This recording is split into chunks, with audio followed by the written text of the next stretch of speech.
Une odeur de poisson. Cette odeur âcre est devenue au fil du temps le symbole même du vagin qui sent mauvais, certains hommes s'en servent même pour abaisser les femmes. Une telle senteur peut s'expliquer par la présence de deux infections vaginales bien distinctes. La vaginose bactérienne. Il s'agit d'une infection relative à un déséquilibre bactérien dans le vagin. Bien qu'il ne soit pas question d'une IST, infection sexuellement transmissible, la vaginose peut faire son apparition suite à un rapport sexuel avec un nouveau partenaire. La trichomonase, c'est une IST curable mais fréquente, elle peut cependant être transmise par d'autres moyens que les rapports intimes. Ces deux infections sont généralement accompagnées d'une odeur très semblable à celle du poisson ainsi que d'un écoulement de couleur blanche ou grisâtre. Un traitement antibiotique est dans ce cas-là nécessaire pour les éradiquer.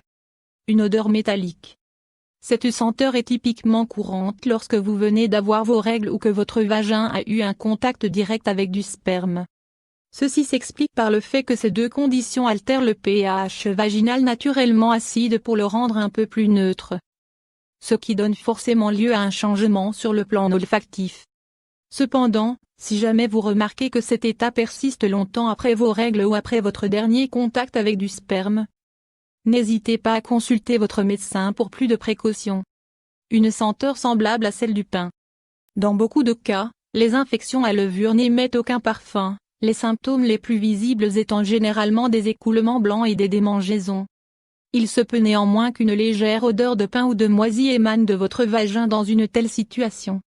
S'il s'agit d'une infection à levure, il ne devrait pas s'agir de votre seul symptôme.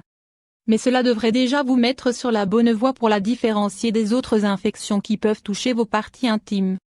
Un étrange parfum musqué. Cette odeur est en fait une version plus prononcée de l'odeur habituelle de votre vagin. Elle signifie généralement que vous portez des sous-vêtements en matière synthétique empêchant la peau de respirer correctement.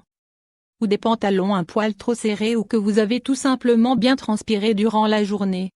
Veillez donc à préserver votre hygiène intime en faisant une toilette intime avec de l'eau tiède et en évitant les savons et autres produits parfumés. Tâchez également de porter des pantalons plus amples et moins serrés. Une odeur fétide. Cette odeur putride ne devrait en aucun être prise à la légère et devrait vous convaincre de contacter votre gynécologue le plus vite possible. C'est très souvent le signe que vous avez oublié un tampon à l'intérieur de votre vagin depuis vos dernières menstruations. Un accident qui arrive plus fréquemment qu'on ne peut l'imaginer. À cet effet, une consultation chez votre gynécologue est de rigueur. Ce dernier procédera à l'examen nécessaire et à l'extraction du tampon oublié.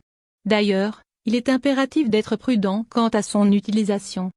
À cet effet, une hygiène irréprochable des mains est de rigueur avant l'utilisation d'un tampon afin d'éviter toute éventuelle infection d'origine bactérienne.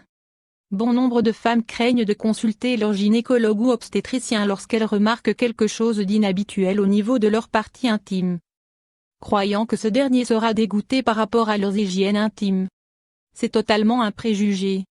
Comme pour toute partie du corps, le vagin peut aussi être infecté pour différentes raisons. Il faut donc garder en tête que les gynécologues sont là pour vous aider et qu'un suivi s'impose pour chaque anomalie vaginale que vous pourriez avoir.